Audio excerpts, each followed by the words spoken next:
semuanya, teman sejawat dari Husnul Khotimah. Saya mengucapkan terima kasih banyak atas coaching yang dilaksanakan sehingga saya bisa menemukan ide-ide bagaimana untuk pengembangan pembelajaran bahasa Arab saya di kelas 10. Terima kasih atas segalanya. Assalamualaikum warahmatullahi wabarakatuh.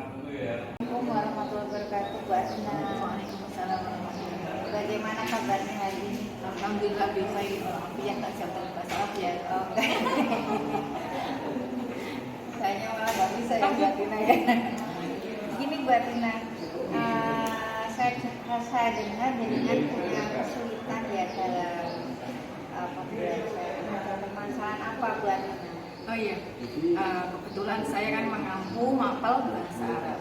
Yang mana mapel bahasa Arab itu tidak hanya teori saja yang disampaikan atau teori saja yang dikuasai oleh tiap murid, tapi juga harus ada 4 keterampilan yang harus dikuasai oleh para murid. Pertama, ada maharatul kalam atau keterampilan berbicara. Yang kedua, maharatul qiraah atau keterampilan membaca. Maharatul kitabah, keterampilan menulis, dan maharatul istima', keterampilan mendengarkan. Yang saya sangat rasakan kesulitan itu adalah di maharatul kalamnya Bu ini. Jadi karena kita lidahnya juga biasa ngomong Jawa mana ya, kemudian Indonesia, jadi untuk merubah kebiasaan itu ya agak sulit. Jadi bagaimana membiasakan para murid bicara bahasa itu agak sulit. Nah, tapi saya biasanya saya coaching dengan kegiatan yang mereka sukai. Nah, mereka yang notabene-nya generasi milenial, kita tahu suka dengan hiburan ya kan, suka dengan menyanyi atau tontonan. Nah, kita berikanlah kesenangan mereka untuk menyambut mereka atau menggandeng mereka agar suka dengan bahasa Arab. Jadi Bu Atina ingin menggandeng mereka untuk suka bahasa Arab, Bu Atina ya. Iya. Dan kira-kira tujuan apa yang akan Bu Atina inginkan dalam pembelajaran bahasa Arab? Dan nanti karena bahasa itu kan lebih kepada praktek, kalau tidak praktek akan bilang dengan sendirinya. Jadi tujuan saya agar mereka terbiasa bercakap dengan bahasa Arab walaupun hanya percakapan sehari-hari, karena kita nggak tahu masa depan anak-anak kita nanti apa ya kan. Mungkin ada yang belajar di luar negeri, kemudian di luar negeri dan harus intens berbicara dengan bahasa Arab. Nah, kita biasakan itu sejak di SMK. Bahasa Arab saya di sini agar anak-anak dalam dunia industri dan dunia usaha itu terbiasa dengan bercakap. Nah, bercakapnya itu apa? Ya dengan bahasa Arab tentunya, ya kan? Karena dalam wawancara atau apapun juga bahasa internasional itu yang selalu dipakai setelah bahasa Inggris. Oke, Bu Atina. Bu Atina pernah tidak mengidentifikasi apa alasan anak itu tidak menyukai, tidak aktif atau tidak menyukai berbahasa Arab? Oh, kalau menurut saya nih ya, karena mereka kurang biasa sih, bisa karena biasa seperti itu. Nah, karena mereka kurang terbiasa, walaupun dalam kehidupan sehari-hari kita biasa sholat juga pakai bahasa Arab, dongo yang pakai bahasa Arab. Cuman mereka mungkin lebih kepada takut salah, bukan salah mengucapkan, salah arti, ndarani dosa. Padahal kan bahasa Arab di kitab sama bahasa Arab di buku itu berbeda. Oke, baik. Jadi Bu Atina akan mencoba menjadikan bahasa Arab itu sebuah pembiasaan ya Bu Atina. Kira-kira ke depan rencana apa yang akan Bu Atina lakukan agar anak itu aktif dalam pembelajaran bahasa Arab? Ya, untuk saat ini sudah saya terapkan ketika anak mau izin atau mau bertanya itu sudah saya terapkan. Tapi ada 1-2 anak yang lupa mungkin ya. Kalau untuk izin, ista'id dan hamam, ya kan, untuk bertanya sa'as'al, ya kan, seperti itu saya biasakan terlebih dahulu. Apalagi kalau di pondok-pondok itu kan sudah ada teman sebaya yang tidak malu kalau intens berbicara bahasa Arab. Kalau dengannya lebih tua itu atau orang tua itu kan agak malu mungkin, dan orang tuanya belum tentu bisa. Jadi kita lebih tekankan dulu pada anak pondok yang terbiasa dengan anak sebaya. Walaupun hayya hayya ilal masjid, ayo kita ke masjid, hayya ala sholat, mari kita sholat.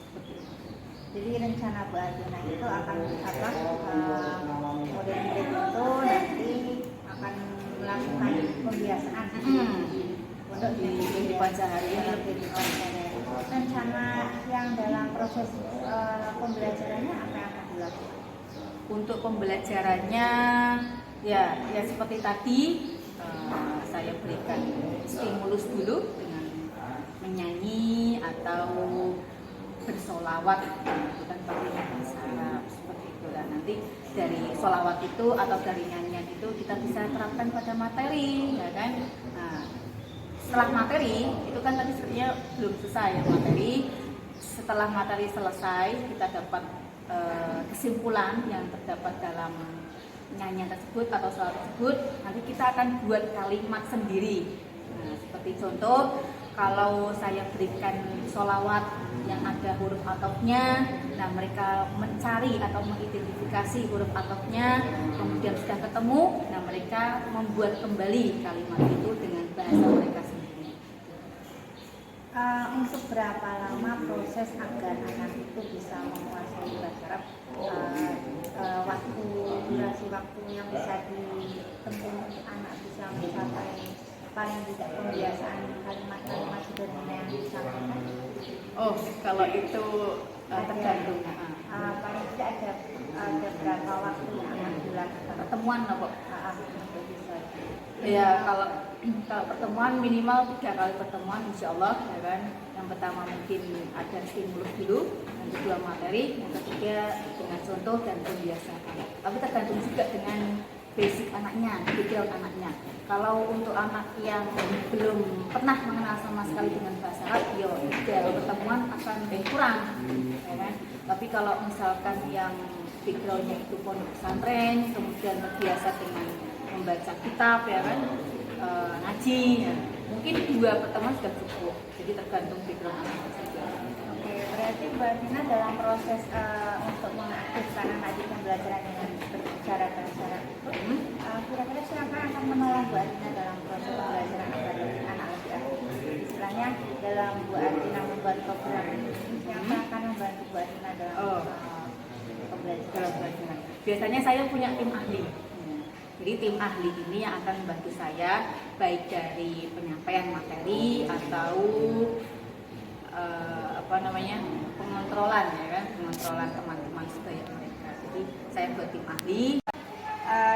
Jadi dari keterangan Bu Adina tadi bahwa yang akan membantu Bu Adina adalah seorang tim ahli yang nanti akan mengingatkan Bu Adina, memberitahu Bu Adina tentang pembiasaan untuk anak melakukan pembelajaran bahasa Arab, ya Bu ya. Iya. Oke Bu Adina, sangat menyenangkan sekali saya bisa mendengar Bu Adina sudah membuat rencana dan akan melaksanakannya. Saya ingin tanya Bu Adina, hasil pembicaraan kita ini apa yang Bu Adina dapatkan? Hasil pembicaraan ini berarti seperti conclusion ya. Nah, jadi dalam pembelajaran bahasa Arab ketika kita menemukan sebuah masalah, ya, kita cari tahu dulu solusinya atau jalan keluarnya. Jadi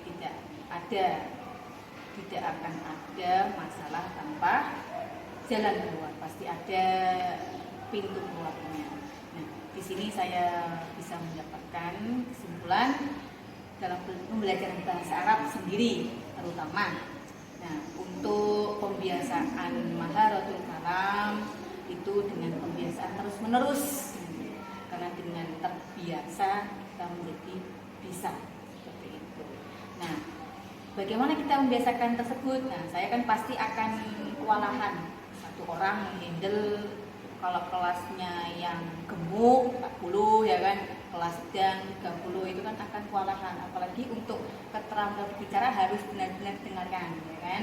Nah, jadi saya buat tim ahli untuk mendengarkan atau mengontrol teman-teman sebaya mereka, karena kita tahu anak-anak akan lebih fair atau lebih tidak canggung dengan teman sebaya mereka dibandingkan dengan guru mereka. Oke Bu Adina, saya senang sekali bisa berbincang-bincang dengan Bu Adina dan kita mendapatkan kesimpulan atau Bu Atina sudah mendapatkan sesuatu pada pembicaraan kita hari ini. Nah, saya berharap minggu depan saya bisa ketemu dengan Bu Atina lagi ya, untuk melihat tindak lanjut dari perkembangan pembelajaran bahasa Arab biar kita bisa menemukan ide-ide baru lagi ya. Gimana Bu Atina menurut ini ya? Insya Allah. Tadi sangat menarik sekali ya yang dibicarakan Bu Atina. Bisa Bu Atina berikan contoh untuk menstimulus anak apa yang akan Bu Atina lakukan dalam pembiasaan berbahasa Arab? Oke, karena ini bentuknya wawancara, jadi saya tampilkan yang nyanyian aja ya, atau salawat. Mungkin kalau yang kebiasaan juga ada film yang berbahasa Arab atau kisah-kisah Nabi yang berbahasa Arab. Ini karena bentuknya wawancara, saya berikan yang contoh audio saja. Misalkan salawat dari Maher Zain Ramadan, tapi suaranya ini apa namanya, merdu sekali, merusak dunia maksudnya.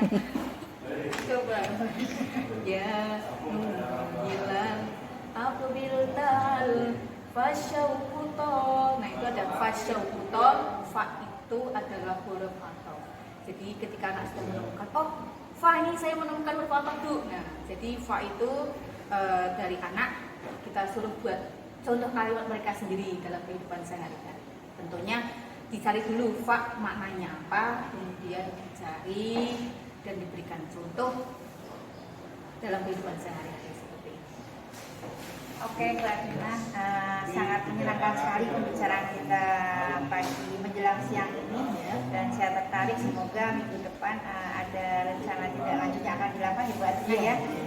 Kemudian saya juga ingin mendengarkan hasil dari pembelajaran tersebut. Terima kasih banyak atas waktunya dari pembicaraan ini. Terima kasih. Assalamualaikum warahmatullahi wabarakatuh. Waalaikumsalam warahmatullahi wabarakatuh.